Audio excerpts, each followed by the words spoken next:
We are 10 games into the season. And to start off the season, Nikola Jokic, 25 points per game, 13 rebounds, and 11.9 assists. Showtime.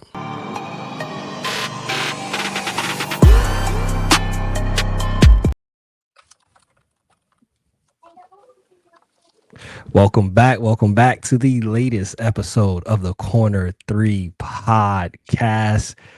It's going to be a fun one tonight. Jam packed a lot of stuff on this episode. But before we get into it, Rush, Jarrett, my co host, my brothers, how are y'all doing?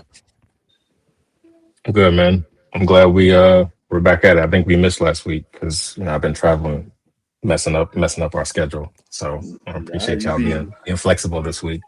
you got your mayoral duties. But now we Man, good. I wish it was Murrow duties, man. They had my ass up there in the Midwest, man. Cold, rainy, no sun. I don't know how they do it. Midwest people, I got a lot of love and respect for y'all because I don't know how you live out there every single day. Because from like this time of year until whenever the sun comes back out in like April, man, I'd be depressed. So God knew what he was doing when he had me born on the East Coast. Yeah, it's definitely tough out there over everywhere from North Dakota down, straight down that line right there. That's rough. Mixing a little bit of Missouri. I don't want no parts. But that's that Ozarks area too, if y'all seen Yeah. Ozarks. Shout out to Austin Reeves. I did get to go to a Kansas City Chiefs tailgate though, How's and that? that was fun. What It you wasn't eat? it wasn't too cold at the park. I didn't eat anything, but somebody up there. I mean, they bring like dudes bring their grills from like the house, like out to the parking lot, and they're grilling like they in the backyard. It's fascinating. Dude had like a whole tomahawk. Like the tomahawk was like the size of my head, and he had it out there. And we were out there getting some content. I was hoping he would offer us some, but he didn't do that. So I didn't get to try, but it was nice. It was good. But yeah, people were friendly. Even they were playing the Commanders that week, and there were Commanders fans out there walking around, and they were doing some friendly trash talk. But at the end of the day, they were like, hey, hope you guys have a good game, whatever. So Chiefs fans are really, at least in the parking lot, the Chiefs fans are really friendly. I don't know what it's like when you get in the stadium, but it was cool. It's a cool experience. So I want to start off with this, right? This was not on the rundown, but it's been something that is been going on heavy with conversation, rumors, and Laker Nation, and those outside of Laker Nation. It's been rumors and it's been talks of they should look into trading LeBron James based off how the season has started. Rush, I want you to start off on this one. Of course, Jared, give your input because I just saw the eye roll. What's your thoughts on these rumors and the idea of the Lakers should explore trading LeBron? I think people need to put the pipe down. Just being honest. I had a beverage before, so I might be a little uncanny this evening while we're recording. But I want people to seriously like take a step back. Imagine it's not LeBron, right? Take a step back. Why would a team that has gotten off to one of the better starts like in the last 5, 6, 7 years without its second best player, who at the end of last season was one of the 10 best players in the league because LeBron made second team All NBA. In what world would you think that is necessary to trade them before you even ingratiate them into the new team and rotation that you have to see how much better you could be? You don't know that you're better without LeBron on this version of the Lakers because you didn't have DeAndre Ayton. You didn't have Marcus Smart. You didn't have LaRavia. You didn't have Gabe. You didn't have Miami Gabe Vincent, which is how bro was looking in the preseason. Now I know it's preseason, so forgive me if I'm getting a little too ahead of myself. But you have not seen LeBron on this version of the Lakers, so how do you know that they're better without him? Because they've been able to get some really impressive wins early in the season. The NBA season is a marathon. We tell people all the time, don't overreact to what you see in these first few weeks of the season. Around Christmas time is when you can really start to assess. So, yeah, no, absolutely not. The Lakers shouldn't. One, they can't because he's got a no trade clause. So they can have conversations. But if Bron isn't trying to go anywhere, then Bron's not going anywhere. So really, it's just nonsense. It's stuff you have to deal with when it comes to LeBron. You just got this faction of people who just are just anti-LeBron. They throw all common sense to the wind. But no, the Lakers shouldn't trade LeBron. They shouldn't think about trading LeBron. They should work on getting LeBron up to game speed, getting him back in game shape, work him into the rotation. There's gonna be it's gonna be a transition period, right? Like, it's going to be hard to work him back in when rotations have already been established and whatnot. Although it may not be, because so many people have been in and out of the lineup. Maybe there hasn't been a whole lot of chemistry established. So I think let him come back, see where you're at, and then you assess once you get further into the season. But I really don't think that we're going to see a LeBron James trade, and I really don't think that either side should entertain it during the season. So. Jarrett, I think from your eye roll, you are in agreement with that. What have been some of your takeaways? It's only 10 games in, and as Rush mentioned last episode, before we start making any declarations, you probably want to rate to around 15, 20 games. But from the 10 games thus far, what has been some of your biggest takeaways? I think my biggest takeaway, honestly, is, for one, how the Bulls have been playing. I think the last time we was talking on the podcast, I think they were undefeated, or they lost one game. Now they're 6-3, still a great record. They're 5th in the East right now. Josh Giddey's looking like an all-star. He was the first Bull since Michael Jordan to have back-to-back triple doubles. So I think that's one thing. Will they sustain it over a full season? I don't know, because the Bulls always are in this kind of phase where they get to hot starts and then they kind of tinker off as the season goes along and end up being the playing team. But also the Pistons, because Rush gave them the stamp of approval last year of making the playoffs last year, and they did. And then now look at them; they are first in the East. And shout out to Cade, man. Like, number one pick. He ain't complaining about going to Detroit. It was really, really bad, horrible, one of the worst teams in league history. But he's kept grinding, put his head down, and now look at them. 7-2 right now. Cade's stats, let me go through his stats right now. Cade is averaging almost 26 points, almost 10 assists, and almost 5 rebounds. So shout out to the Pistons, man. And don't forget 12 points in the fourth quarter. Yeah. That's crazy. Cade is that guy. So that's the two things that I've really been looking at this season. Also, the Suns. I may be wrong about how they've been. But granted, Jalen Green's been out, but their defense is really looking good. Like, they was able to kind of contain Wemby, and like the way they play defense, even though with the small ball lineups, it's been interesting to see. But I like how they play, and they're playing a lot faster. Like, sometimes they're looking like the Steve Nash Suns as far as like tempo wise. But yeah, they rough Wemby up. Yeah, they got real physical with them. Yeah. But they are 5-5 right now. But I do like how they're playing right now. Yeah, I told somebody online that I think the Suns will be all right. I didn't really clarify what all right meant. There's a spectrum in which all right could be like just outside the plan, or 6 to 8, and I did that intentionally. But I do think that they're going to be better than a lot of people are expecting. Now, Jaylen Brown re-injured, I think re-aggravated his hamstring injury last night. So we'll see. We'll see what's what with that. Hopefully he can get back soon. But those hamstring groins and hamstrings, man, you just can't really. I mean, they're just annoying. They're nagging. They never go away. And you just really have to like rest and then let those things heal as much as possible. So hopefully he can get back, because he looked really good in his first game back. I think he dropped like 29, 3 and 3. So, but Devin Booker's been playing great, man. He's been phenomenal in playmaking. He's always had the ability to do, but I think he's even ratcheted that up another level. And we always say Book needs a true point guard, and I think that's true. I do still think the best version of the Phoenix Suns are with Devin Booker at the off guard position, not necessarily point, but it's been really encouraging to see how well he's been playmaking so far this year. Mhm. Outside of that, because like you said, Jalen Green did look good in that first game. Any other takeaways for you, Rush, off of these first 10 games? Giannis is amazing. Giannis is where Milwaukee is where amazing happens because Giannis plays for Milwaukee. It's just crazy. He's just doing what he's been doing really for like the last handful of years.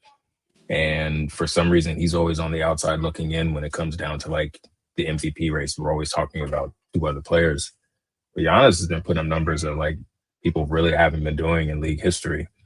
But Ryan Rollins has been a nice surprise for the Bucks. I think the Bucks, I don't know that a lot of people had high expectations for them, even with the Turner acquisition, and he's sort of gotten off to a bit of a slow start.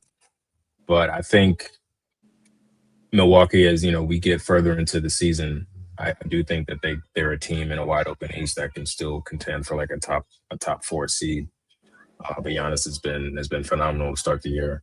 I'm gonna give a shout out to my Lakers. They weren't on the docket for some reason. I don't know if we need to investigate who's putting these notes together. Because last I heard there were 2 Lakers fans on the corner 3, but you know, we can't not talk about the Lakers. So let me put the mic down. Is with Deandre Ayton. I'm not. Oh yeah. Okay. You know what? That's my bad. That's my fault. That's my bad. I take it back. Don't cut this part. Cut this part from the pod. That's my fault. Yeah. So the Lakers have been doing, and they've been doing really well. Obviously, Luke has missed a couple of games. Austin Reeves has been out. LeBron obviously hasn't played yet. Gabe Vincent went down. We had Nick Smith Jr. save us in Portland. Nick Smith Jr. This team has embodied the next man up mentality to this point all season. Now, they laid an egg in Atlanta last night. We're going to blame that on the Atlanta nightlife. I'm just going to assume the exciting whites and everybody else was up in Magic City. So, you know, you chalk that one up to location. But before that, the Lakers have been playing fantastic basketball. So I want to give JJ Redick a lot of love and credit. He's most nights he's had this team prepared to play and has been making better adjustments during the game than what we saw him do last year. So, yeah, I'm gonna say the Lakers. And again, I'm gonna apologize to my brother and fellow Lakers fan, Tone. I apologize. Calling you out like that. That's my bad. Hey, I just share one takeaway that I have from this because, you know, I know last year was a huge conversation. Haven't seen it as much this year, and I think that's not by accident. It was a conversation, you know, big on last year of who's going to be the face, who's going to be the face, who's going to be the face. Oh my gosh, the world is going to end when LeBron retires. LeBron hasn't played one game this year. And I think this shows for those that had conversations and was concerned about who would be the face and if basketball would exist anymore and would it be a good product. It's been great basketball without LeBron. It's been great basketball without Bron. And even for the Lakers, it's been great basketball without Bron. Being completely honest, I haven't missed Bron. I've been able to see, we're seeing Wemby. We're seeing Giannis. Austin Reeves is off to a great start. Luka Doncic is off to a great start. We're seeing nice stories like Ryan Rollins, and we're seeing Deandre Ayton playing better now. We're seeing a bunch of storylines throughout the season. OKC is off to a great start, undefeated. And that's all happening without Bron being on the court. The NBA is going to be fine once LeBron retires. We, of course, is going to miss him when he retires and, of course, appreciate his greatness. But the Lakers and the rest of the league is going to be fine once LeBron retires. Now, a part of, like Rush mentioned, in these first 10 games, Lakers 7-3. DeAndre Ayton has played 9 of those 10 games, 16.8 points per game, 8 rebounds, 1 block. He is shooting. I don't even have the true shooting percentage numbers, but just off of the raw numbers, he's shooting 67.3 field goal percentage. Jarrett, you were one of the people that were kind of saying pump the brakes on Ayton's going to suck and this, that, and the third. Mm-hmm. Is there any part of what we've seen so far from Ayton surprising? Is his play surprising at all in these first 10 games? So I found the true shooting numbers is 67.5 true shooting percentage. Me personally, like I said before, I've always been an Ayton fan ever since college. I feel like people have been really bullish on him from them Suns days. Granted, he's going up against Giannis and Jokic, that playoff run. Who's going to stop those two? Be honest with you. So, but I'm really liking how he's playing. Me personally, I can't wait for Bron to actually come back because I want to see this team fully healthy and see how they mesh well together, especially with how Ayton's playing. I want to really see how he plays with LeBron and Luka as two dominant playmakers, two phenomenal passers, some of the best passers in NBA history. See how Ayton will thrive off of that type of system. And we've seen it with Chris Paul and everything. It didn't work out probably how everybody expected it to be, but I'm liking how Ayton's playing right now. And I feel like he has a point to prove. Everybody was kind of down on him, but him being a number one pick. Hey, Rush, what have you seen? Because we alluded to it a little bit last episode, and in our private chats, we've talked about how he's doing exactly what the Lakers need.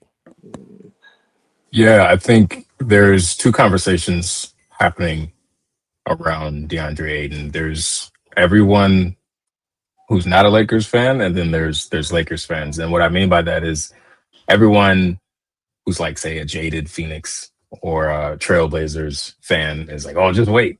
Bottom's gonna fall out. He'll have a good game here and there, but good old dominating is gonna show up. And and by showing up, he's not gonna show up.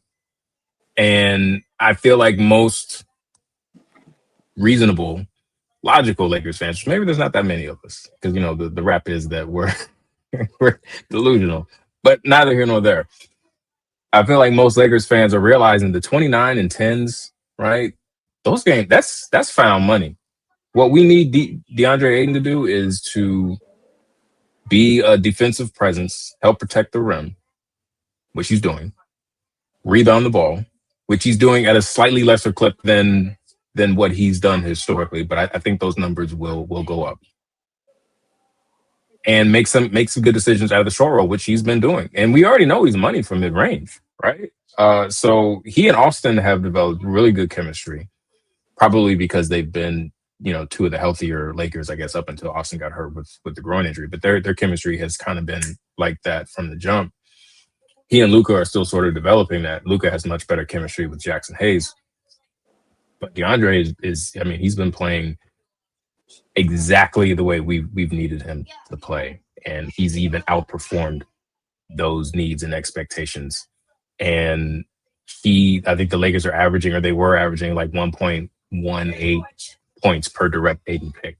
Like they are generating offense whenever he's involved in like a pick and roll. And that's all we need. Now, if we could like somehow put Jackson Hayes and DeAndre Ayton, like use them into one player, man, I'd call Lakers in 5 in the finals right now. But I think as a tandem, those two are giving us both, giving the Lakers both sides of what they need from the center position in terms of a lob threat and then everything else that DeAndre Ayton brings. In regards to his rebounding numbers, I think part of that is, especially once Bron comes back, when you're playing on a team with Luka, who gets rebounds, Bron when he comes back, AR has no problem mixing up, getting there with the rebounds, and Rui. I don't know if we'll see the exact same number that we're used to seeing for Ayton because you're on a team where it's like you have other rebounders on the team. It's kind of different from 80s, 90s basketball. Hey, guard, move. This is my rebound. This is how I get paid. So, yeah, that's true. And he left the game early, like with the back spasms. I think he had like one rebound at that point. They got blown out last night, so he didn't play too many minutes. So yeah, we're like 9 games in. I think at this point, 19 games in. So I think it'll still get towards 10 double digits. But like you said, I mean, even if he doesn't, this is understandable considering who he's playing with. Now, do we have that much grace and understanding in regards to the Mavs? They are not off to the same start as the Lakers. They are not off to the same start as the Spurs or the Rockets, fellow teams in Texas with them. What do you think is the causation for the Mavericks off to their, I believe it's a 3-7 start? Jarrett, what is the reasoning you think? Honestly, You're about to go. You're about to go I'm not off. about I to see go it. off. I see. Oh, okay. I was hoping. I was waiting on it. I was like, oh, he about to go off. Okay. I'm sorry. I'll go back No, on you. but putting Cooper Flagg at point guard. I mean, that to me, like the clip you sent us earlier, Tone, with Draymond was saying you asking Cooper to play point guard when he's never played point guard probably his whole life.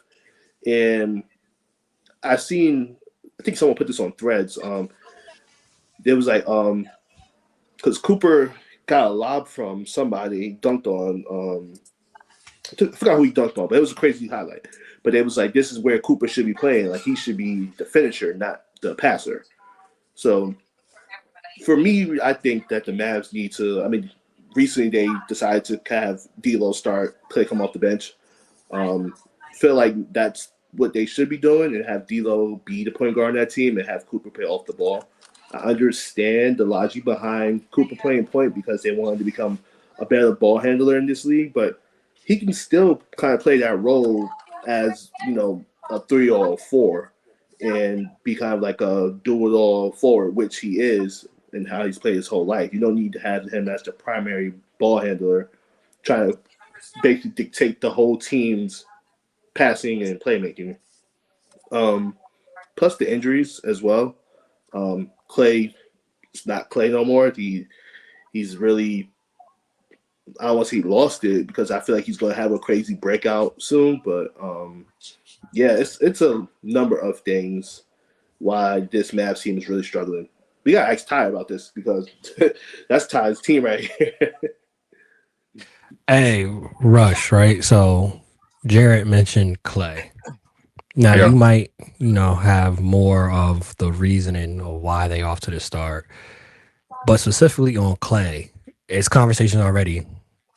Again, it's super early, but we are seeing these conversations online of the Mavericks should consider trading Klay Thompson. Klay Thompson is washed. Klay Thompson is focused on Meg and not basketball. What have you seen early regarding Klay Thompson's play? And is it kind of like Jared said, it's just a matter of time before he has a breakout game? I'm a really big fan of NBA 2K. It got me some lunch money when I was in college. I would play dudes $5 a game. So I used to run it up, as Tone would say online. I would run it up. But it has done some irreparable damage to the thought process of a lot of basketball fans, what I call the 2Kification of NBA. Because if dude is washed, if dude is not playing well, who are you going to trade him for? Who's going to give you an asset for a dude who's shooting the ball backwards? Like, no, Klay is not playing. And that's no shade at Klay. I mean, he literally shot the ball backwards, number one. But he's not playing well right now. He's in the wee stages of his career, and he's in a rough stretch right now. He's got to play his way back to some sort of semblance of the Klay Thompson we remember. He'll never be peak, but he can obviously play a lot better than he's playing right now. And I know he's really easy to scapegoat because he is playing so poorly. But I mean, you could. What are you going to trade him for at this point? So I can understand it from a standpoint of, hey, fans are sort of freaking out. This team had a lot of promise. There's a lot of hype coming into the season that they should be a lot better than what they're playing. So you start looking for quick solutions. But I don't think moving Klay is not going to solve if you get anything, whatever you would get from him is not going to solve their issues. Let me read you some numbers. The Dallas Mavericks are 30th I believe, in points scored per game at 106.5, 25th in field goal percentage, 25th in free throw percentage, 29th in 3-point percentage, 27th in assists, 22nd in turnovers per game, 30th in assist to turnover ratio, and 15th in steals per game. So they're like middle of the pack. So they're just not they're not a very good offensive team right now, and that's not all on Clay. It is probably lack of a true point guard, an organizer. Clearly, he's only been in the starting lineup, I think, for what two games now. So I don't know that we really had a chance to see his impact as a true point guard on that team's offense. But offensively, it's just not pretty right now. And AD's out, so and Kyrie's obviously not there, and you don't even know what Kyrie's going to look like. I think we all would like to believe that he's going to be the Kyrie we all have come to know. But there's a good possibility that he isn't, and he won't be. And then where does that leave you? Right? Then you really out of options. So again, it's early. I think there's still a chance for them to turn it around. But I'm not going to let this all at Clay's feet, and I don't think that moving him is going to magically solve their issues because, as I just read, they've got a whole host of them. I'd lay a lot of this at Jason Kidd's feet. You decided that you wanted to put Cooper Flagg at point guard. That's J Kidd. Y'all brought what y'all signed D'Lo for them. I'm not saying D'Lo is the best point guard in the world. I've seen it firsthand. I'm not saying that D'Lo is the best point guard in the world. But why'd you bring him in to then put Cooper Flagg at point guard? A position that he doesn't know. And then also, like Draymond said, which I would think from J Kidd as a point guard would notice, it is one of the most difficult positions in all of sports outside of the QB position. Point guard probably has to come up next in regards of positions that are literally the central point of your team that can make it a championship team, or you could be a play-in team or possibly lottery team. You have to get Clay in position to score. You got to get the ball to where AD likes it. You got to know pace. You got to know timing. Coop ain't never did that. Coop is a killer that should be on the wing running. Let that young bull run. We would have saw way more highlights, way more alley oops. He's a Swiss Army knife, and they took it little too literal and was like, all right, we're going to put him at point guard. Don't think that works. With J Kidd doing that, though, has this hurt or killed Coop's chances at Rookie of the Year, which most had him as a lock? But now with players like VJ Edgecombe balling out, he's balling. There's conversations now where it's like, I don't know if Coop's getting Rookie of the Year. Jarrett, is Coop still Rookie of the Year? Is he a lock for that? Before I answer that question, I want to ask y'all something. Do y'all think that them putting Coop at point guard is a byproduct of Nico Harrison trading, putting Coop at point guard, trading Luka, and trying to, be forgiven for that trade? You know what I'm saying? Like, all right, like we lost Luka. Let's see if Coop can be his replacement. You know what I'm saying? Do you think that's Nico's doing, or you think that's Jason Kidd? Either way, whoever did it is dumb. I can see exactly what you're asking. And if that is the case, that is Nico, then I can see why J Kidd was considering and flirting with other coaching jobs, because you then aren't letting him actually do his job if that's what Nico is doing. Mm-hmm. Exactly. So I have a question, because I don't know that I 100% disagree with the decision to put Coop at point, and the reason why is because I listened to Kidd's explanation as to why he did it. It's sort of sacrificing it's sort of sacrificing offense and sort of giving in to some early struggles for Coop to sort of better prepare him later, right? For if you're in the playoffs or whatever. Do we not think that Coop has the ability to be, sort of an initiator and a playmaker from the forward position? Like, do you all see that as? Do you think that that's like where he can develop in that sort of style of play, or do we think that that's just not his That's not for him.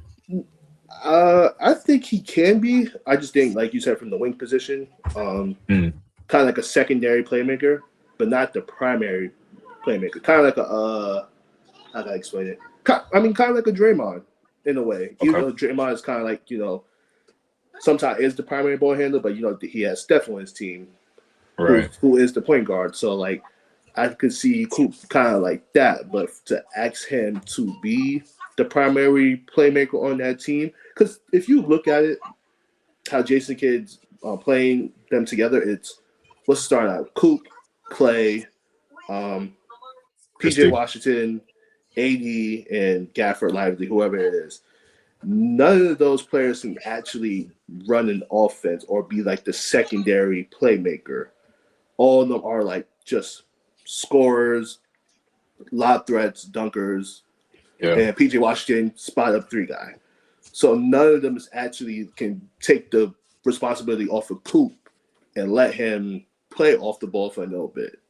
Only player on that team who could really probably do that is D'Lo. So I think it's not fair to put Coop in that position right now. I understand the logic behind it, but I feel like you need to have another guy running with him to be able to be the primary ball handler and let Coop be the secondary one. Yeah, I agree. Ain't nobody else on that roster really, especially when they playing with Coop, unless D'Lo's on the court, can create their own shot or create shots for others. That's the issue. I think Coop has it in him, but you don't have the roster to have him do that. That's not. You don't have the roster surrounding him because you're then taking away from his game and you asking him to make sure Clay gets shots. You asking him to make sure Najee Marshall is getting shots. You asking him, hey, make sure PJ Washington is getting shots. Set up the offense this way. That's a lot to put on his shoulders. And he's supposed to still be able to get busy in his own game. I think you have him as a secondary primary playmaker, and then you could eventually move him into that role, especially with how they started off. No, let's take a step back. Let's ease him into that. We'll put some actions in the offense throughout the game where he is setting up the offense and being the playmaker and doing that. Ease him into being the primary one, especially once Kyrie comes back. Then you could have that. And I like that specifically when Kyrie comes back because I think Kyrie off the ball is that's beautiful. That's where he should be. That's a masterpiece. I see kids' vision just right now with this roster and that start that they're off to. This is the West. You ain't got much room to be talking about we giving up games, experimenting to put Coop at point. Hey, look, let's get these dubs on the board and we could experiment later. You don't want to be on that back end, especially with Kyrie coming back, and we don't know exactly what type of Kyrie we're going to see, where y'all going to be literally basically like, Kyrie, come save us. We're a playing team possibly. We don't want to see that. Jarrett. Coop was a lock. I don't know if he's a lock anymore at point guard. I mean, at rookie of the year. What do you think? I don't think it's clear cut him anymore. Be honest with you, his Duke teammate is playing better than him right now. Con Knipple, VJ Edgecomb's really playing good right now. Gotta give a shout out to Trey Johnson now in Washington, who's playing decent. The kid Cedric Cowell in Memphis as well. Like, it's some competition for that rookie of the year right now. So I don't think Coop is a lock anymore. Hey, so this guy isn't a rookie, but he, if I remember correctly, and I know Jarrett will, correct me if I'm wrong, but I believe there's a former Washington Wizard that is now on the Portland Trailblazers. I think he goes by the name of Deni Avdija. Yeah, Deni Avdija. He's off to a really good start. 48% from the field goal, 35.6 3-point percentage, 7 boards, 4.9 assists. By the way, the last 2 games he's had at least 8 assists, 25.3 points per game. Is this the season? He ended off last season balling. People love what they saw Deni on the last 15, 20 games. He's brought it into this season. He's only had 1 game this year so far where he hasn't scored at least 20 points. 2 33-point games in the last 4 games. Is this the season that we see Deni Avdija make the All-Star rush? I would not expect to see him in as a starter. I think as well as he's played, and as surprisingly well as Portland has played, I think to start the season, I think that'd be a fair assessment. West is just too tough. This is too tough to get in there as a starter. But I do think the coaches do tend to, sort of look at holistically how teams are playing and the best players on those teams. So if Portland's doing well, I think he's got a decent shot at making it. But I came into the season thinking like, hey man, Shaedon Sharpe, this is his year. Brother's gonna take a leap. He's gonna move out of those low 20s into like the mid 20s in terms of points per game. Efficiency's gonna come up. Deni's done everything that I expected Shaedon to do, or was hoping for Shaedon to do. Like he is just, his points per game have gone up every single year. Obviously this year from last year has been the biggest leap. I can't really find a whole lot of faults with what he's been doing out there in Portland. He's been extremely reliable and has been putting up some really big numbers consistently. So in terms of feel good, I hope he makes it. It's going to be tough. And I think if he does, it's going to be as a reserve, but I'm really enjoying the way he's playing. I agree. It would definitely be a reserve. Jarrett, I think it's safe to say you in agreement that he'll make it. And it'll be a reserve if he does make it. Obviously, record will play a role in this because the coach is going to have to put him in there. They're going to have to, come to agreement and put him in there. But with his early play, is he now an MIP candidate? Yeah, definitely. I was actually looking at his stats just now. 60.9 points last year, 25 now. Definitely think he'll be an all-star. Definitely think he'll get most improved based on what we've seen so far. It's crazy because the Wizards, since I've covered the Wizards and everything, I'm on Twitter and everything. A lot of people been talking about the trade for Deni Avdija and the draft pick that became Bub Carrington for the last few seasons, right? So a lot of the people was thinking, all right, well, we got Bub Carrington, like he's playing good. He looks like our future point guard. But now Bub is looking not too good. He's off to a slow start.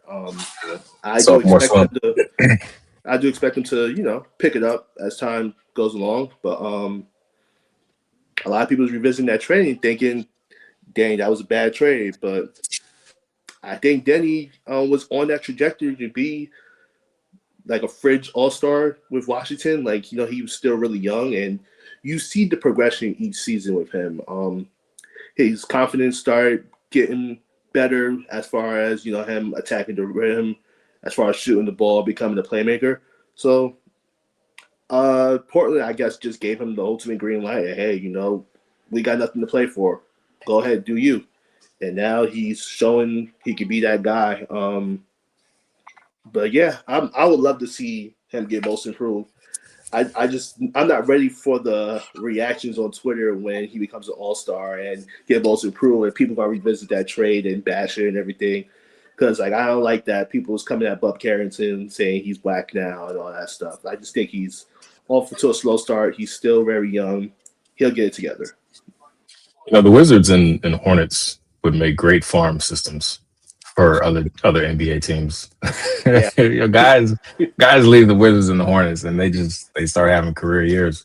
Mm-hmm. It's interesting. No disrespect. Insane. I mean, I don't know. Actually, I don't know how I can say no disrespect after a statement like that. So I strike that. I guess there is some intended disrespect, but I mean, it's true. If you go look at the track records, a lot of guys leave those teams and they start playing well. So. Hopefully my hometown Hornets can get it together. The Knicks used to be like that too, as far as players will go there and then they will leave and they'll have career years or whatever. So it happens. Hey, if it makes Charlotte Hornets fans feel better that's watching this, you had a player that left and is a part of a gambling scandal now. So everything doesn't go well once they leave. So and Bradley Beal left Washington and has done and it became horrible, close to nothing since. So they said that man Chris Paul stressed playing with that joker. I saw it. He was on the bench praying in the middle of the game. I was like, oh Lord, this is not going well. That man barely got here now. He was stressed. Look, I love it. Look, you know I love me a good meme and a good joke post. But when we got to give these guys more time, man. Like we So, just have to. But I'm not gonna lie to you. I laughed at that Chris Paul joint the other day. It was quality comedy. It's perfect. It was perfect timing too with Jarrett's ether Oh, last episode. hold up though, real quick. Did we give Jarrett some love for his new position? oh, We forgot. I thought I meant to say it at the top of the episode, but yeah, shout out to Jared, who's now covering the Liberty, and it's another team, right? it's just a Or little. just the Liberty for Sports Illustrated. Thank you. Yes, I Bruh, appreciate it. like I know every millennial basketball fan grew up reading Sports Illustrated, No, for real. so to be able to write for them, to Mhm. have that next to your name, man, I know that's like it's got to be, if not a dream come true, it's probably the next best thing, man. So No, definitely a just dream come as true.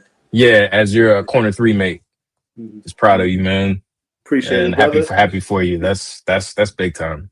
Appreciate it. That's I smile so wide. Jess was like, "Why are you smiling so hard? Like, what girl are you talking to? What's her name?" I said, "I ain't talking to nobody." Jarrett got on the SI. That's what I'm smiling about. So, props to you. big Appreciate it, time brother. things, big time things, Wadman. Yes, Big sir. Yes, time. sir. Oh man, I appreciate y'all. Yeah. No, that's huge for real, for real. Like he said, dag near everybody in our generation and a little bit before Sports Illustrated, we all read that. We all Yeah. have Yeah, those magazines coming in the mail. So to have that now and to be like, we go on sportsillustrated.com and we see Jarrett L. Spence is one of the writers. That's up there, surreal. I'm still trying up to there, process it. I'm not even gonna lie to you. got that, yeah, up there cheesing in that profile picture. He up there like, God show.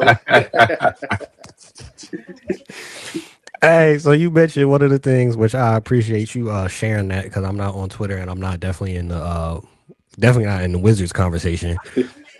And the aspect of the hate being shown to Bub Carrington, which I think people got to remember again, like these trades, you got to give it at least 3-4 years, maybe 5 to see what it really comes of it, especially when you're talking about a young player like Bub Carrington. It's not like y'all traded vet for vet. You traded for a draft pick that you didn't even know what was going to be until y'all drafted him. A trade that is also being analyzed differently now and is very, very, very early is the Cam Johnson from Michael Porter Jr. trade. I'm gonna just read some of these stats and y'all let me know, did we possibly analyze this trade wrong? Cam Johnson so far has 8 points per game. He's averaging 2.7 rebounds, 2 assists, 37% from the field, 27% from 3 point. On the flip side, MPJ over there in Brooklyn is averaging 23, 8. He's shooting 46.9 from the field, How much 36 from assists? 3 point, 3.4 assists. Okay. MPJ also has more 30-point games, 3, than Cam Johnson has 10-point games, only 2. And in every major category, he is leading more than Cam Johnson, including assists. Damn. Did we analyze this trade the wrong way, Jarrett? We did. Honestly, we did. I was looking at Cam Johnson's stats the other day. I'm like, dang, that was because like I haven't heard anybody really talking about the Nuggets, so I'm like, let me check them out, see how they doing. And Michael Porter Jr., I mean, he's hooping right now. Tonight he put a 25 piece on my Knicks, but they got cooked, so I'm happy about that. But you know what? Michael Porter Jr. might be in the candidate for most improved as well. And if that happens, I think a lot of people will think about that trade differently. But I don't know. I don't know what's going on with Cam Johnson right now. It's just weird because as a stretch wing, I think you would be playing good with the Jokic, but I don't know. It's honestly it's weird. I don't know. Maybe they maybe the new system is probably what we was thinking. Probably we was anticipating, like, the same kind of system from before. Because even Jokic's stats is kind of not his rebounds and assists, but his points are kind of down and everything. And Aaron Gordon's scoring is up, so maybe that's what it is. Aaron Gordon's usage rate probably going up, so that could be one of the reasons. Rush, what have you seen? Is this another situation of, all right, everybody needs to pump the brakes, we only 10 games in, or is there some credence to this from what you've seen from Cam Johnson's play so far? Yeah, I think, well, one, I mean, the Nets are 1-9 and the Nuggets are 7-2.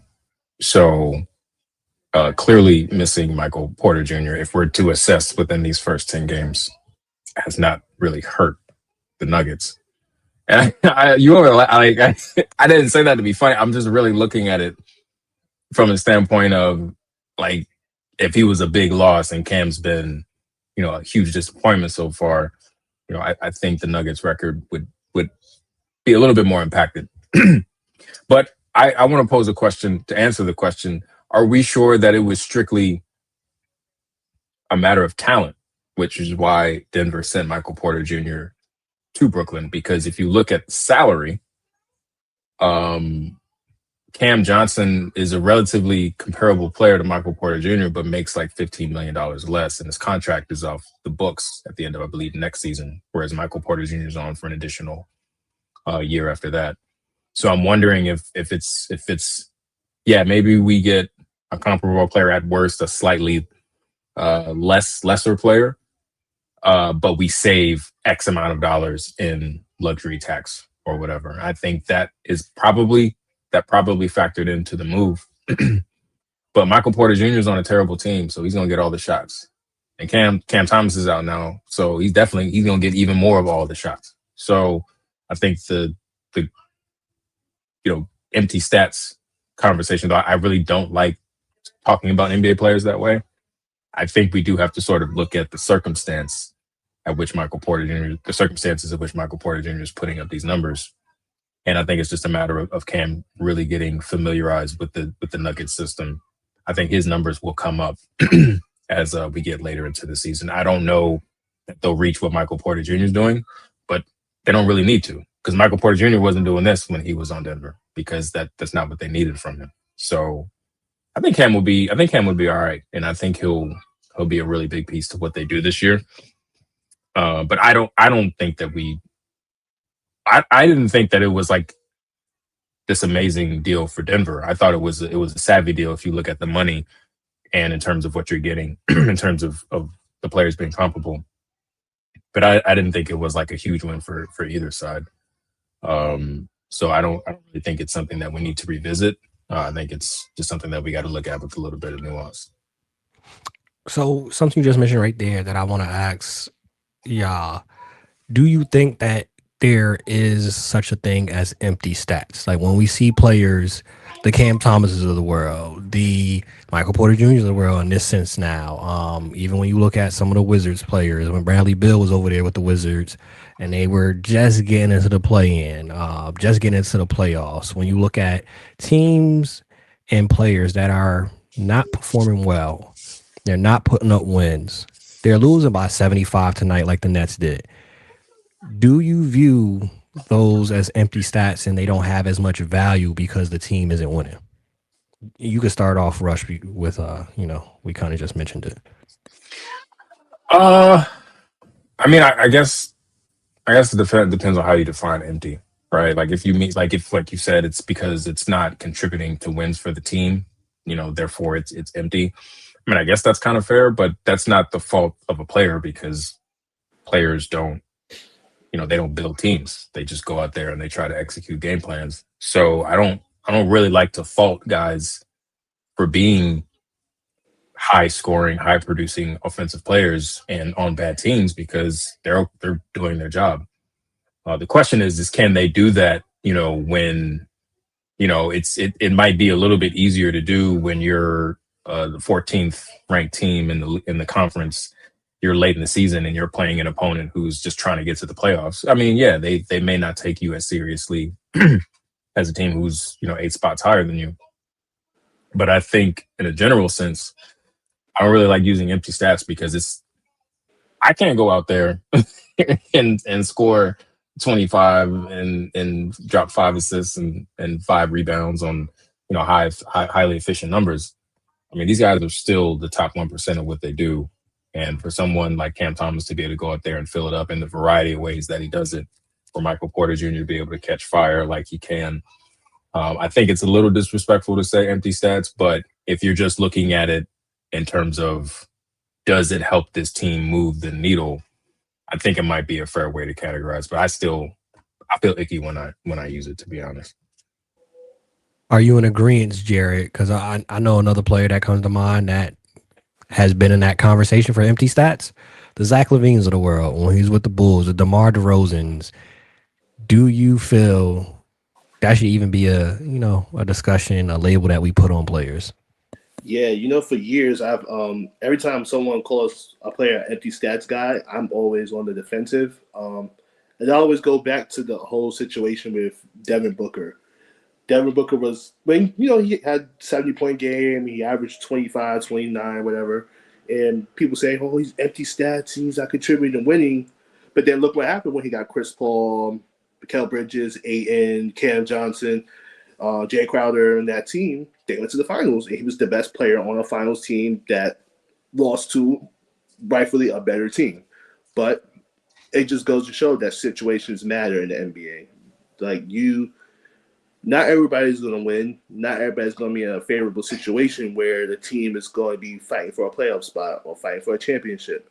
So that empty stats label is not fair because we don't know teams' exact situations. We don't know if a team is like, all right, we just going to go out there, play, hope for the best, and we'll see what happens during the trade deadline. We make some moves, or we don't know if a team is thinking from the get-go, we're competing for a championship this season, and we're going for it. And it's just, to me, it's like,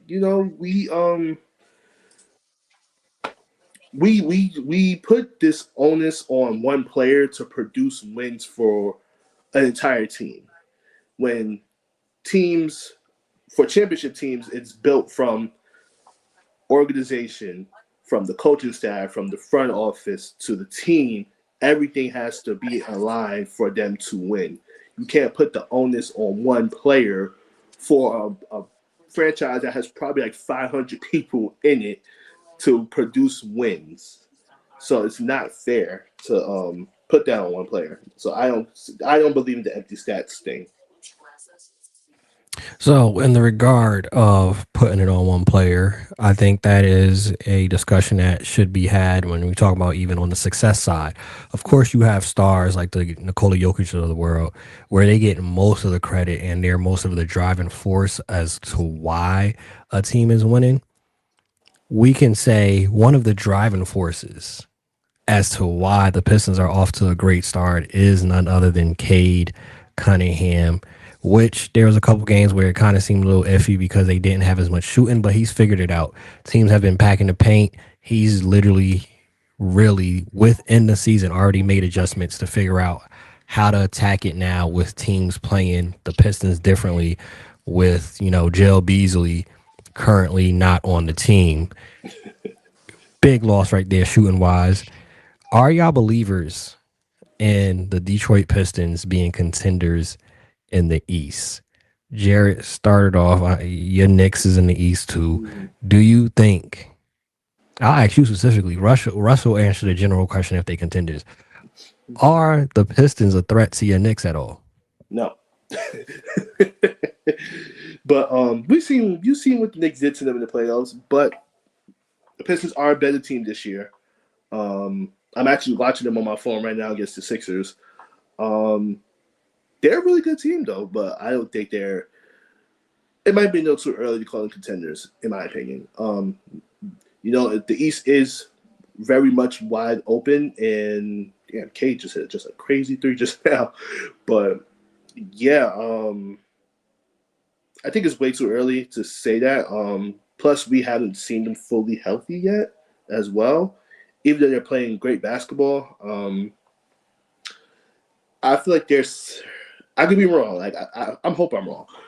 I can see them a second round team, and getting knocked out then. But if I'm wrong, I'm wrong. I'll be happy about that. But right now, I don't see them as contenders. Rush, do you have a different perspective on your Pistons, being that you proclaimed them to be in the playoffs? Are we getting a proclamation this year that they're going to be contenders in the East? They Your take that next Pistons. step? Yeah, I wouldn't say my Pistons. We had a 1 year fling, and it worked out for the both of us.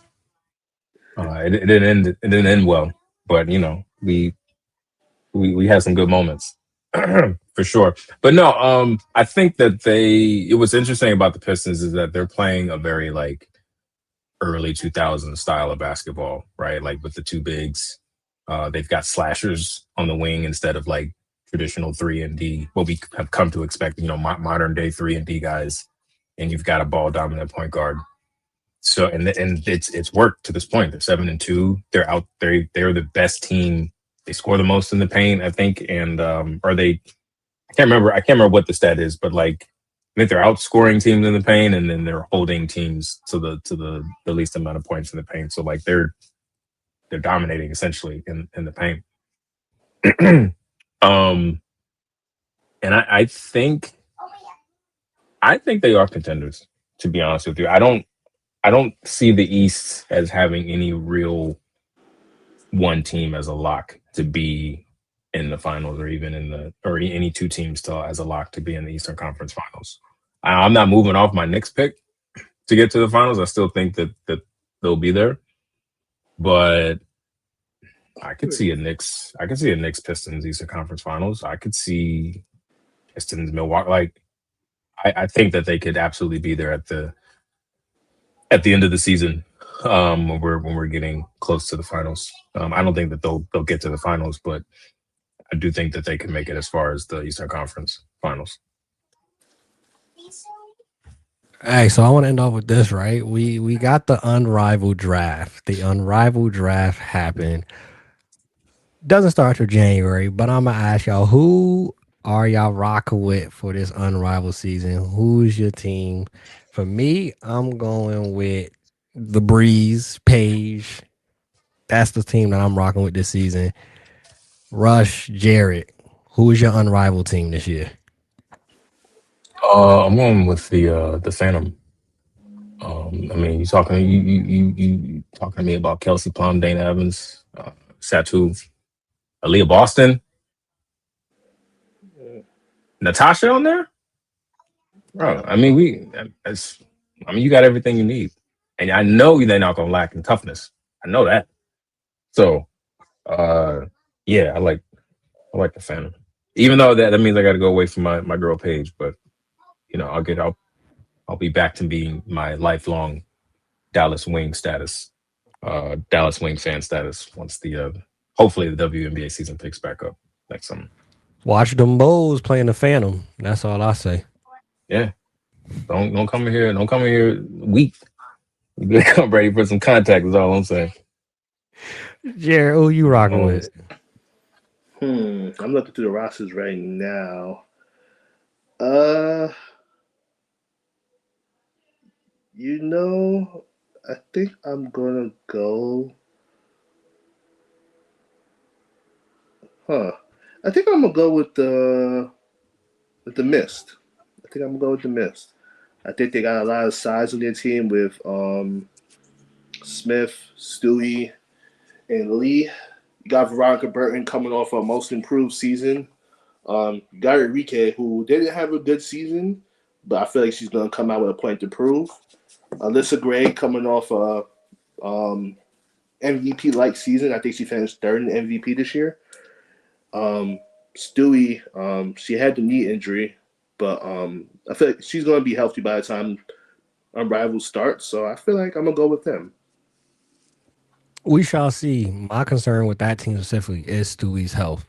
Mm-hmm. And in the big picture, if all negotiations work out, if I'm the Liberty, I'm begging Stewie, don't play. I'm begging Stewie, please do not play. play. You got injured last year in Unrivaled. Came into the season hobbling into the season. You're on the back end. Not saying her talent is, but age-wise, she's on the back end of her career. Please don't play Stewie. Just be a boss at Unrivaled. Just find somebody else to take your spot and just be the boss that you are to run Unrivaled. Let Nafisha be able to still play. If I'm the Liberty, that's me. If I'm the Liberty, I'm trying to protect my asset. We trying to get one more ring before you up and out of here. Please. And I was thinking about that because I think the reason Sabrina's not playing because of the health. I think she's a little banged up this season as well, but it's a longer season, 44 games. So I can see them trying to tell Stewie not to play because of health. But you never know how the season is going right now with the negotiations. This might be the only women's basketball professional we're going to have for them at least. Yeah, them and athletes unlimited. Yeah. But that if the negotiations work out, then I'm begging her, please. If they work out, if they don't, obviously we ain't got nothing to say. But at this point, we shall see what happens. The Unrivaled season is going to be exciting. Starts in January, but y'all already know how it is on the corner three. The best three is the corner three. We out. Peace.